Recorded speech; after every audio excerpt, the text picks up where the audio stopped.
Hello, wonderful people. Welcome to another episode of Telltales. Today I've got two explosive stories for you. In the first, a jealous new boyfriend tries to kick a real dad out of a parent-teacher meeting until the school sees the custody papers and escorts him out instead. In the second, a mom calls her son a failure compared to his successful brother. So he calmly reveals that brother's entire success is built on over $50,000 he secretly loaned him. Stick around, hit like if you enjoy crazy family drama, and let's jump straight into story one. My ex's new boyfriend declared, "I'm his real dad now, you're banned from the parent-teacher meeting." The school called me confused. I showed up with court documents proving my rights. The principal escorted him out instead.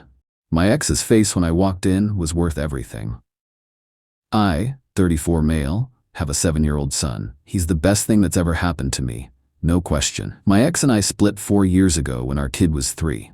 It wasn't pretty. She wanted out, said she felt trapped, the usual stuff. Fine. We did mediation, worked out a custody agreement, 50-50 split, alternating weeks, joint legal custody meaning we both have equal say in education, medical, all the big stuff. I've never missed a single school event. Not one. Every concert, every sports day, every parent-teacher conference. My son knows I'm there. That matters to me more than anything. Enter my ex's new boyfriend. They've been together about 8 months now. At first, I didn't care. She can date whoever she wants. But this guy has main character syndrome. Something fierce. It started small. Comments here and there when I'd pick up my son. "Oh, you're still doing the every other week thing?" Like shared custody was some quaint arrangement I should have grown out of. Then he started showing up to my son's soccer games. Fine, whatever, support the kid. But he'd position himself right next to my ex across the field from me and make a big show of cheering louder than anyone. Whatever. I'm not insecure. Cheer all you want, buddy. 3 weeks ago, my son came home from his mom's week looking off. I asked what was up. Mom's boyfriend says he's gonna be my new dad soon. He said real dads live with their kids all the time. My heart dropped. "What did you say?" I said I already have a dad, you. I hugged him so tight. Told him he was right, that nothing changes that, and that his mom's boyfriend was just trying to be nice but said it wrong. Inside, I was livid, but I kept it together. Sent my ex a calm text. "Hey, can we talk about what your boyfriend said to our son about being his new dad? It's confusing him." Her response, "He's just bonding with him. Stop being so sensitive. You're not the only man in his life anymore. Get used to it." I let it go. Shouldn't have, but I did. Then came Thursday, parent-teacher conference day. I'd had it marked on my calendar for weeks. My son's teacher sent out the schedule a month ago. I signed up for the 4:30 p.m. slot during my ex's week, which is allowed per our custody agreement. At 2 p.m., I got a call from the school. The receptionist sounded confused. "Hi, this is the front office. We have a situation regarding your son's parent-teacher conference tonight." "Okay." "Well, someone called earlier today claiming to be his stepfather and said you're no longer permitted to attend school functions. He said there's a new custody arrangement and that you've been removed from the approved contact list." I actually laughed. "I'm sorry, what?" He was very insistent. Said you might cause a disruption and that security should be notified if you show up. "Ma'am, I have joint legal custody. There's no stepfather. My ex has a boyfriend. And there's definitely no new custody arrangement. I figured something was off. That's why I called you directly." I thanked her and immediately called my lawyer. Not for a lawsuit or anything dramatic, just to get a certified copy of my custody agreement and a letter confirming my parental rights. She had them ready within 2 hours. Bless that woman. At 4:15 p.m., I walked into that school with a manila folder containing 1. Certified copy of custody agreement. 2. Court order confirming joint legal custody. 3. Letter from my attorney confirming my rights as a legal parent. 4. My ID. The receptionist saw me and gave me a subtle nod. She knew what was coming. I headed to my son's classroom. And there they were. My ex and her boyfriend, sitting in the tiny chairs outside the classroom like they owned the place. He had his arm around her, looking smug as anything. He saw me first. His face went through about 6 emotions in 2 seconds. "What are you doing here?" he said, standing up. I told them you weren't coming. Yeah, I heard about that. My ex grabbed his arm. Babe, let me handle this. She turned to me. You need to leave. This is my week. I'm handling the conference. Joint legal custody, I said, keeping my voice level. I have equal rights to attend school functions regardless of whose week it is. It's in writing. Want to see it? Her boyfriend stepped forward, actually stepped toward me. Look, man, I'm trying to be diplomatic here, but you need to accept that things have changed. I'm in his life now. I'm gonna be his stepdad. You showing up to everything is confusing him. The only thing confusing him is you telling him you're his new dad. Someone needs to step up. You're a part-time parent at best. I felt my jaw tighten but kept cool. I have him 50% of the time. That's not part-time.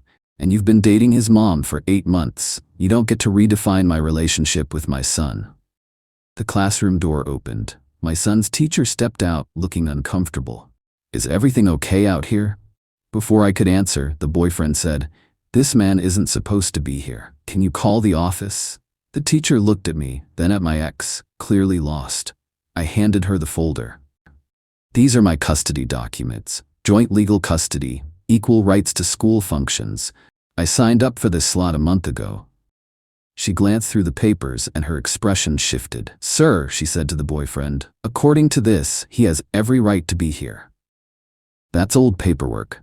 It's dated and current, I said, stamped by the court. The teacher excused herself and went to get the principal. Smart move. For the next 3 minutes, my ex's boyfriend tried everything, told me I was being obsessive, said real men move on and let their kids have a stable household, said I was pathetic for not letting another man do the job. I just stood there, didn't engage. The principal arrived, older guy, clearly experienced in exactly this kind of nonsense. What's the issue here? The boyfriend jumped in first. This guy is harassing us. He's not supposed to be at school events anymore. The principal looked at me. I handed him the folder. He spent about 30 seconds reading. Then he looked at the boyfriend. Sir, who are you in relation to this student? I'm his mother's partner. I'm going to be his stepfather. Are you married to his mother? Not yet, but are you listed as a legal guardian or emergency contact? My ex finally spoke. He's on the emergency contact list. Emergency contact and legal custody are not the same thing, the principal said. According to these documents, this man, he pointed at me, has joint legal custody and full rights to attend school functions. The boyfriend's face went red. This is ridiculous. He's not even. Sir, I need you to lower your voice. You're in a school. I'm trying to protect this kid from a deadbeat. The principal's expression hardened. That's enough. You're not a legal guardian. You made false claims to our office about custody arrangements. I need you to leave the premises. You can't kick me out. I can, and I am. Please leave voluntarily or I'll have to involve our resource officer. My ex looked like she'd been slapped. This is insane. He's my partner. Ma'am, your partner misrepresented himself and the custody situation to our staff. That's a serious matter. Your son's father has every legal right to be here. The boyfriend looked at my ex like she was supposed to fix this. She had nothing. Fine, he said. This isn't over. He stormed out. Actually stormed. Like a teenager who got his phone taken away. The principal turned to me. I apologize for the confusion. Our staff followed protocol by calling you directly. I appreciate that. He turned to my ex. Ma'am, I strongly advise you ensure your partner understands the legal boundaries here. Any further attempts to misrepresent custody arrangements will result in formal documentation. She didn't say anything, just sat back down in that tiny chair, staring at the floor. I went into the conference, had a great talk with the teacher. My son's doing well in reading, needs some help with math. Normal stuff, important stuff. When I came out, my ex was still sitting there alone. Her boyfriend hadn't come back. I hope you're happy, she said.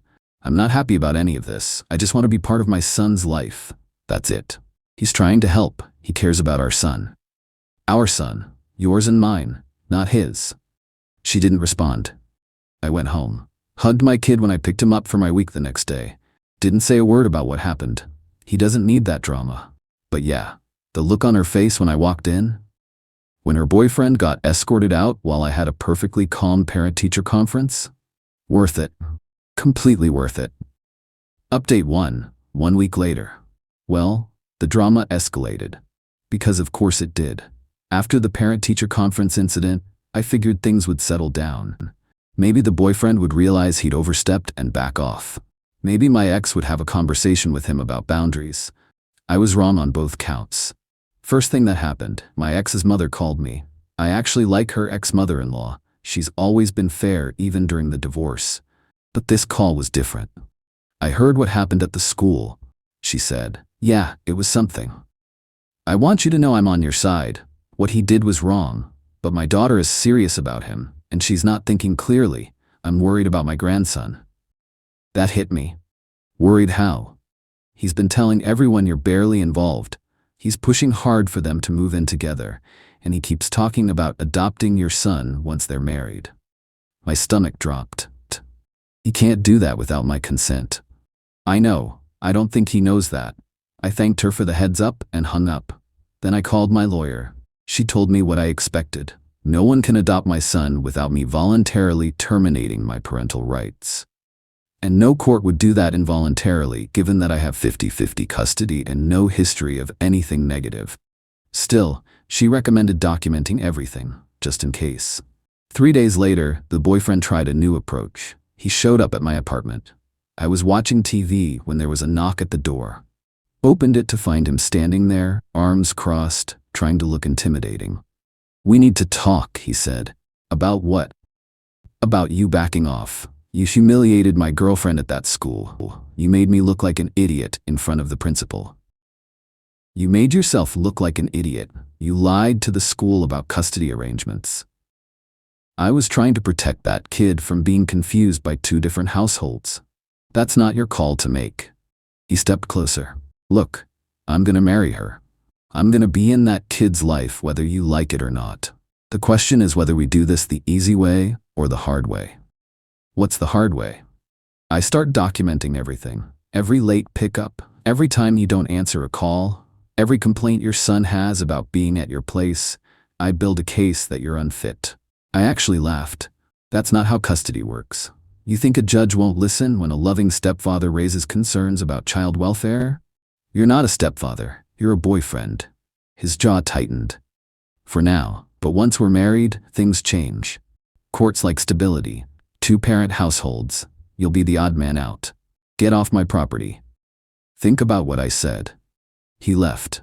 I immediately wrote down everything he'd said with a timestamp and emailed it to my lawyer. She said it was concerning but not actionable yet.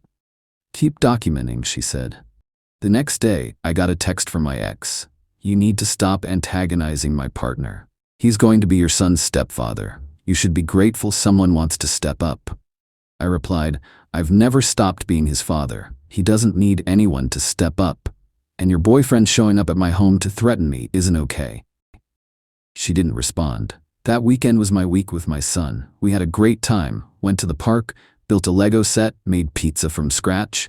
Normal dad stuff. He didn't mention the boyfriend once. But Sunday night, when I dropped him off at his mom's, the boyfriend was there. Standing on the porch like some kind of guardian. Hey buddy, he said to my son, way too loud. Ready for movie night? My son kind of shrugged and went inside. The boyfriend looked at me. See? He likes having me around. I didn't say he didn't. Then why are you fighting this? I'm not fighting anything except you trying to push me out of my own kid's life. You're paranoid. I got in my car and left. Wasn't worth it. 2 days later, I got a call from my son's soccer coach. Hey, just wanted to give you a heads up. Someone called and tried to remove you from the approved pickup list for practices. Said you weren't supposed to be at games anymore. I sighed. Let me guess? A guy claiming to be his stepfather? That's the one. He's not. I'm still on the list, right? Absolutely. We checked with the school records and confirmed your custody status, but I figured you should know. I thanked him and hung up. This was getting ridiculous. He was systematically trying to erase me from my son's activities. School, soccer, what was next? I called my lawyer again. She drafted a cease and desist letter to both my ex and her boyfriend, outlining my parental rights and warning that further attempts to interfere with my custody or misrepresent my status could result in legal action. She also suggested I petition for a modification hearing, not to change custody, but to put formal documentation on record about the boyfriend's behavior. It establishes a paper trail, she said. If this escalates, you want the court to see a pattern. I filed the petition. And then things got really interesting. Update 2, the hearing. The court date came 3 weeks later. I wasn't asking for more custody. I was just asking for the court to formally acknowledge my rights and document the interference I'd been experiencing. My ex showed up with the boyfriend. Of course she did. He was wearing a suit, like he was the one on trial. She looked nervous. Good. My lawyer presented everything. 1. The recorded incident at the school where he claimed I'd been removed from custody. 2. Written documentation from the soccer coach about the attempted removal. 3. The boyfriend's visit to my apartment and his statements. 4. Text messages from my ex dismissing my concerns. The judge, older woman, very no-nonsense, read through everything quietly. When she looked up, she addressed my ex first. Ma'am, can you explain why your partner has been contacting schools and sports organizations claiming to be this child's stepfather with authority over custody arrangements? My ex tried to minimize it. He was just trying to help. He's very involved in my son's life. Being involved doesn't give him legal authority. You understand that? Yes, but the judge cut her off. There's no but. This man, she gestured to the boyfriend, has no legal relationship to this child. He's made false statements to educational institutions. That's concerning. The boyfriend couldn't stay quiet. Your Honor, I'm just trying to provide stability for this kid. His father only has him half the time, which is the custody arrangement ordered by this court. Are you suggesting the court's order is inadequate? He backpedaled. No, I'm just saying. Sir, you're not a party to this case. You're here as a guest. I'd recommend you stop speaking. He shut up. The judge turned back to me. I'm going to grant your petition. The record will reflect that you have full, joint legal custody and equal rights to participate in your child's educational and extracurricular activities. I'm also going to issue a formal warning. Any further attempts to interfere with your parental rights could be considered contempt of court and result in sanctions. She looked directly at my ex. Do you understand? Yes, Your Honor. And make sure your partner understands as well, because if I see another filing about him misrepresenting custody arrangements, I will take action. We were dismissed. Outside the courthouse, the boyfriend was furious, red-faced, pacing, muttering about how the system was rigged. My ex tried to calm him down. Babe, let's just go. This is insane. I'm gonna be his stepdad. Why is everyone acting like I'm some stranger? Because legally, you are, I said, walking past them. Maybe you should stop trying to be something you're not. He lunged at me, actually lunged. My ex grabbed his arm just in time. This isn't over, he shouted. I kept walking. That night, I got a call from my ex. Her voice was tired. I hope you're satisfied. I'm not trying to win anything. I just want to be my son's dad. He's a good guy. He just cares too much. He needs to care less about replacing me and more about respecting boundaries. Long pause.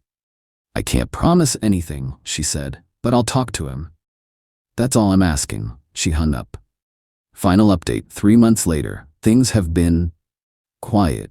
Relatively. The boyfriend didn't disappear, but he pulled back significantly after the court hearing. No more calls to schools, no more showing up to soccer games to claim my seat, no more threats at my apartment. I think the judge scared him, or maybe my ex finally put her foot down. Either way, I'll take it. My son's doing great. His math improved. He scored 2 goals this season. He still talks about his mom's boyfriend sometimes, says he's okay, but talks too much. Kids are perceptive. Last month, I had my regular parent-teacher conference. Showed up, sat down, no drama. The teacher actually commented on how nice it was to have both parents actively engaged. I didn't mention what it took to get here. Saw my ex at pickup last week. First time we'd really talked since the court date. He's not pushing the adoption thing anymore, she said. I told him it's not happening. Good. He's adjusting. It's been hard for him. I don't really care about what's hard for him. I care about our son. She nodded. Fair. Are we good? She hesitated. We're getting there. That's more than I expected, honestly. Last week my son made me a card at school. It said, Best Dad in crayon, with a drawing of us playing soccer. I put it on my fridge. I don't know what the future holds. The boyfriend might try something again. My ex might change her mind about boundaries. Courts might get involved again. But right now, I have my kid half the time. I go to every conference, every game, every concert. I tuck him in every night of my weeks. I'm his dad. Nobody gets to take that away. Not her, not him, not anyone. Some battles you have to fight. This was one of them. And I'd do it again in a heartbeat. That's it. That's the story. Thanks for reading. Edit, since people are asking, no, I haven't forgiven the boyfriend for what he did. I don't think I ever will. But I'm not holding on to anger either. I've got more important things to focus on, like my kid. Edit 2, for anyone going through something similar, document everything. Dates, times, witnesses. Courts care about patterns, not just single incidents. Get a good lawyer. And never, ever let someone make you doubt your right to be in your child's life. My mom announced at Thanksgiving in front of everyone, let's be honest, you're a complete failure compared to your brother. I smiled and said, you're right. Then I revealed my brother's success was funded by $50 I'd been loaning him. The table went silent as the truth emerged. I, 32 male, work as an IT systems administrator for a mid-size company. It's not glamorous, it doesn't make for exciting dinner party conversation, and my mom has never once asked me what I actually do. But it pays well, $87,000 annually with good benefits, and I've been quietly building my savings for years. My younger brother, 28, is the golden child. Always has been. He started a boutique marketing agency 3 years ago, drives a leased BMW, wears designer clothes, and posts constantly about the entrepreneur grind. Our mom treats him like he invented success itself. Here's what nobody in my family knows. His agency has been bleeding money since day one. And for the past 2.5 years, I've been the one keeping him afloat. It started small, $2,000 here for a temporary cash flow issue, $5,000 there for an investment opportunity that'll pay back triple. Then bigger asks, $10,000 for office expansion, $8,000 for a major client pitch. Each time, he'd promised to pay me back next quarter when the big contracts come through. The big contracts never came through, but the requests kept coming. Total loaned over 30 months, $52,400. Documented in texts, emails, and a Google Doc. I made him sign digitally after the third loan because I'm not stupid, just apparently too nice for my own good. Why did I keep lending? Because he's my brother. Because he begged. Because every time I hesitated, he'd remind me that family helps family, and that I wouldn't understand the pressure of running a business. Because part of me wanted to believe he'd figure it out. Stupid, I know. Anyway, Thanksgiving.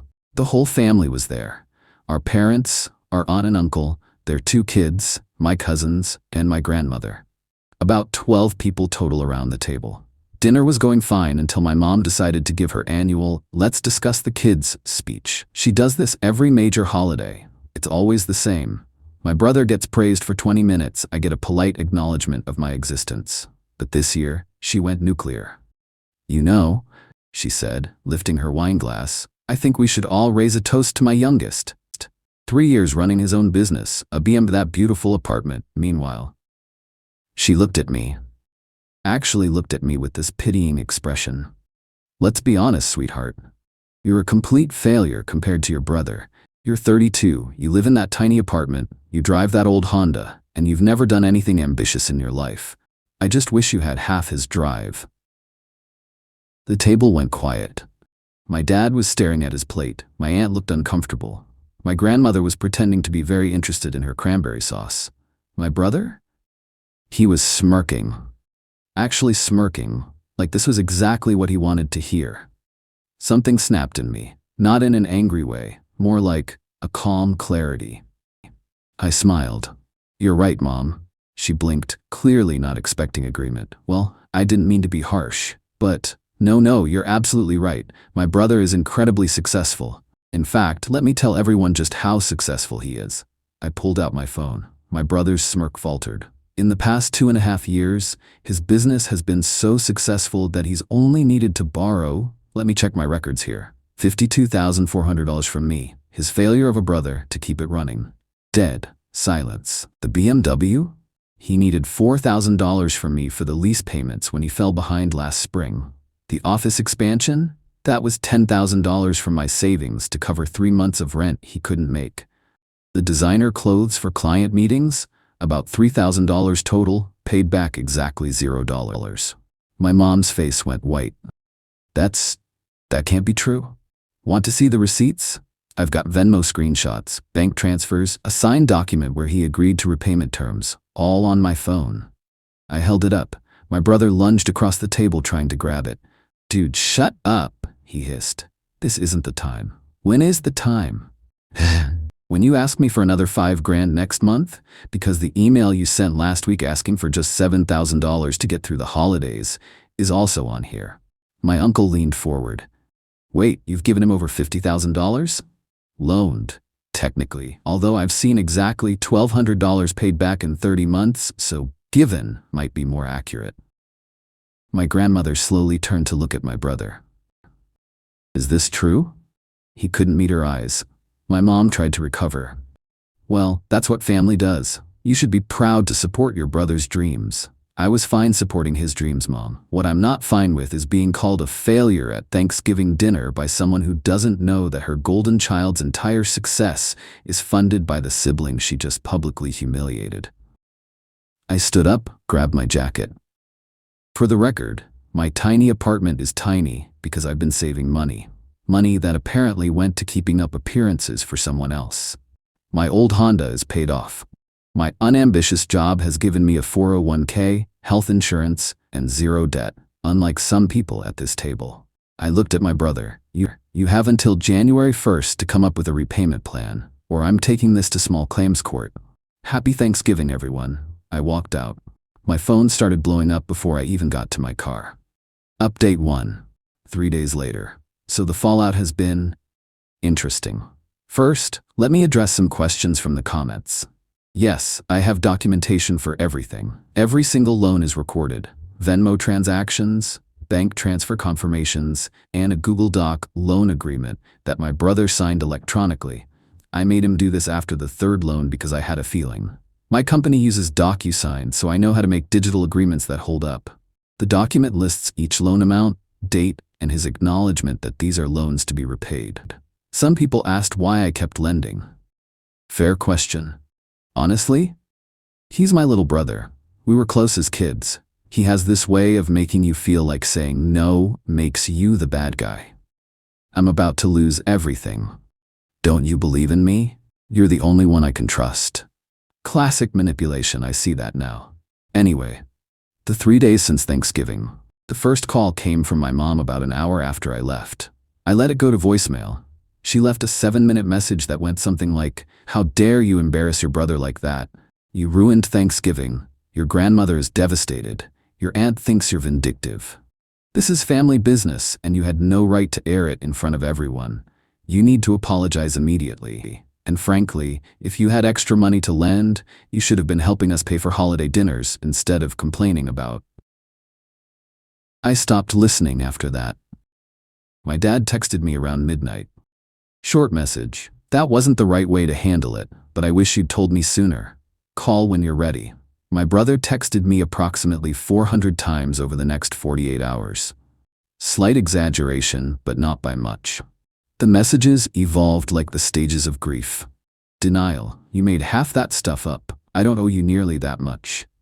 Anger. You're a jealous piece of garbage. You've always wanted me to fail. Bargaining. Okay, look. Let's talk about this. Maybe we can work something out. Don't do the court thing. More anger. You're gonna destroy my reputation over money? Blood is supposed to be thicker than this. Depression. I can't believe you'd do this to me. After everything, I looked up to you. That last one almost got me. Almost.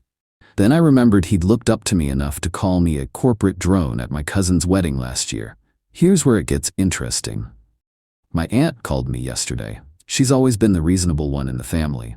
Hey, I'm not calling to lecture you. I just want to understand. Is it really $52,000? $52,400 technically. Long pause. Your brother told your mom it was closer to $10,000 and that you're exaggerating to make him look bad. I can send you the receipts right now if you want. Please do. I did. 30 minutes later, she called back. Holy crap. Yeah. He told everyone you were lying. Your mom's been calling relatives, telling them you had a mental breakdown at Thanksgiving, and made up financial claims to hurt your brother because you're jealous of his success. That one hurt.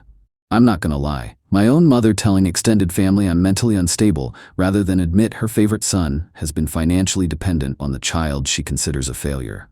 Classic, I said. What are you gonna do? I gave him until January 1st to propose a repayment plan.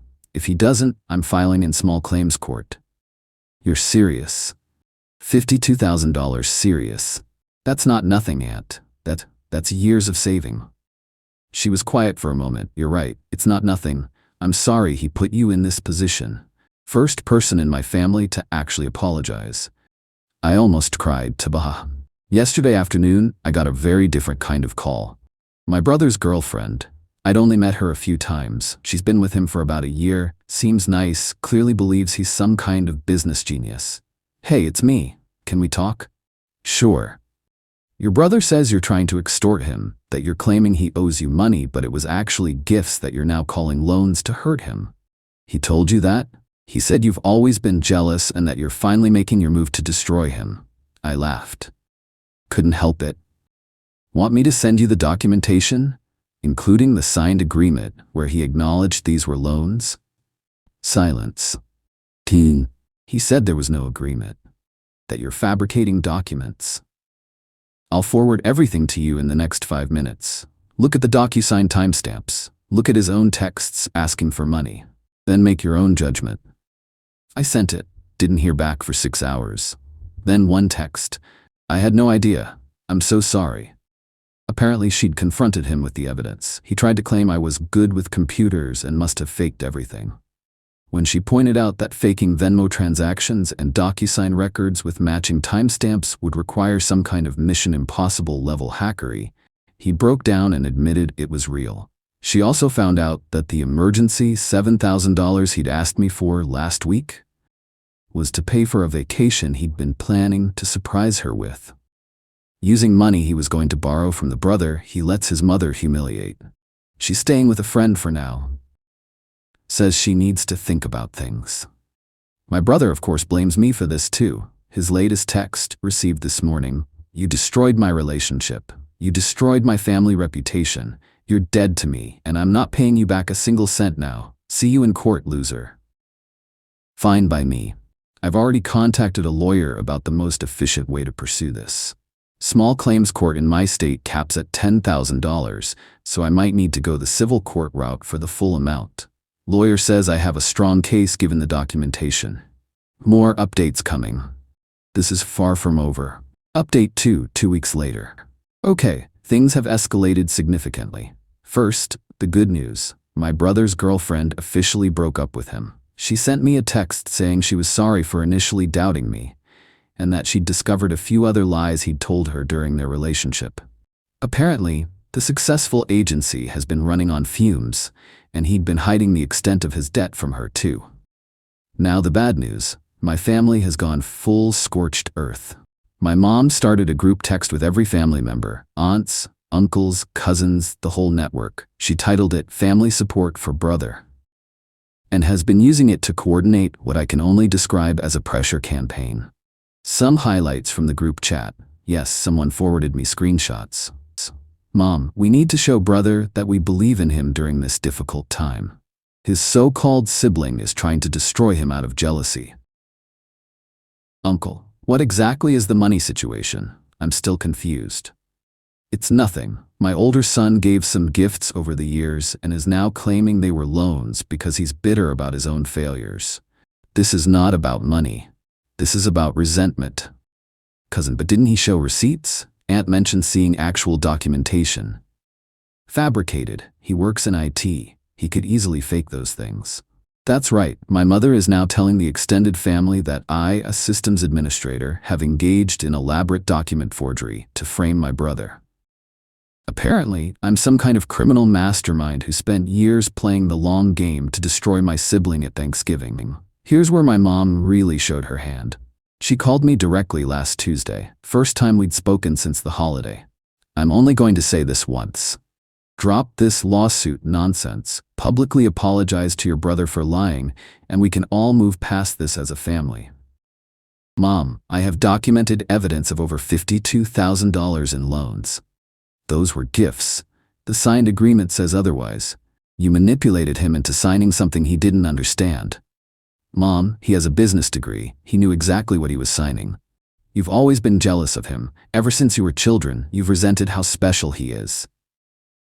I took a breath. Special enough to need his failure brother to fund his lifestyle for 3 years? She hung up on me. Then came the real kicker. My grandmother called me. Now, my grandmother is 81 years old. She's sharp as a tack, doesn't use the internet much, and has always been pretty fair to both of us grandkids. I genuinely respect her opinion. I've been hearing a lot of different stories, she said. I want to hear yours. So I told her. Everything. The loans, the amounts, the documentation, the signed agreement, the repeated broken promises to repay. When I finished, she was quiet for a long moment. Your brother came to see me yesterday, she finally said. He asked me for $15,000, said it was for business expansion and that you'd frozen his access to partnership funds out of spite. I almost dropped the phone. He called my loans partnership funds? He made it sound like you two were business partners and you were illegally withholding his share. Grandma, I've never been involved in his business, not once. I just lent him money he never paid back. Another long silence. I almost gave it to him, she said quietly. I was going to write the check this morning. Then your aunt called me and told me the real number, $52,000. $52,000, yes. That boy looked me in the eye and lied, in my living room, asking for more money he probably never intended to repay. I didn't know what to say. You do what you need to do legally, she said. I raised your mother, so I have to take some responsibility for how she turned out. But I won't stand by and watch you be treated like this. Not in this family. That conversation meant more to me than anything else in this whole mess. The legal stuff is proceeding. My lawyer filed the civil suit last week. We're pursuing the full amount plus interest. The signed agreement included a 3% annual interest clause that my brother apparently didn't read carefully. Total claim, approximately $56,800. My brother got served 3 days ago. His response was to send me a voicemail at 2 a.m. that went, "You want to play games? Let's play games. I'm going to tell everyone what kind of person you really are. I'm going to destroy you." I saved it. My lawyer was very interested in it. He also apparently contacted my employer, tried to tell HR that I had stolen money from him and was not trustworthy. The HR called me in for a meeting. I explained the situation and showed them the lawsuit filing, which proves I'm the plaintiff, not the defendant, and they sent him a cease and desist for workplace harassment. The desperation is real now. Final update coming when the court date happens. Expecting more chaos before this is over. Final update. 6 weeks after Thanksgiving. Well, it's done. The court date was last week. Civil court, not small claims because of the amount. My brother showed up with a lawyer, no idea how he afforded one, probably borrowed money from someone else, and a folder of what he called evidence. His defense strategy was interesting. First, his lawyer argued that the loans were actually gifts that I was now reclassifying as loans due to family conflict. I presented the DocuSign agreement, which clearly stated they were loans with an expectation of repayment. His lawyer tried to argue my brother didn't understand what he was signing. The judge pointed out that my brother has a degree in business administration. That argument died quickly. Second, they tried to claim partial repayment. My brother insisted he'd paid back at least $15,000. I presented my bank statements and Venmo records showing exactly $1,200 in repayments over 30 months. When asked for his proof of the other $13,800 he claimed to have paid, he couldn't produce anything. It was cash, he said. The judge asked if he had any receipts or witnesses. He did not. Third, and this was my personal favorite, his lawyer argued that I had unduly influenced him during a difficult financial period and essentially taken advantage of his desperation. I asked the court to review his texts requesting the loans, which included gems like, "I know you have the money," and "Come on, don't be a selfish jerk." Just help me out. The judge was not impressed with any of this, but here's where it got really good. During cross-examination, my lawyer asked my brother about his current financial situation. Was his business profitable? No. Did he have savings? No. Did he have assets? Just a leased BMW. Not an asset and some furniture. Then my lawyer asked, in the past 6 weeks, since learning of this lawsuit, have you attempted to borrow money from anyone else? My brother's lawyer objected. The judge overruled, noting it was relevant to establishing a pattern of behavior and ability to repay. My brother had to admit that yes, he'd asked our grandmother for $15,000. Yes, he'd asked 2 friends for loans totaling $8,000. Yes, he'd maxed out a credit card he'd opened in the past month.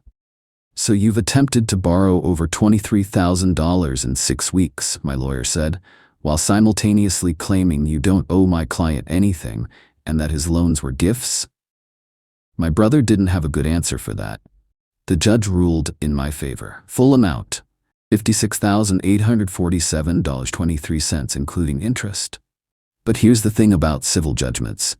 Winning doesn't mean you automatically get paid. You can't squeeze blood from a stone. My brother has no real assets, no savings, and a failing business. So we went for wage garnishment.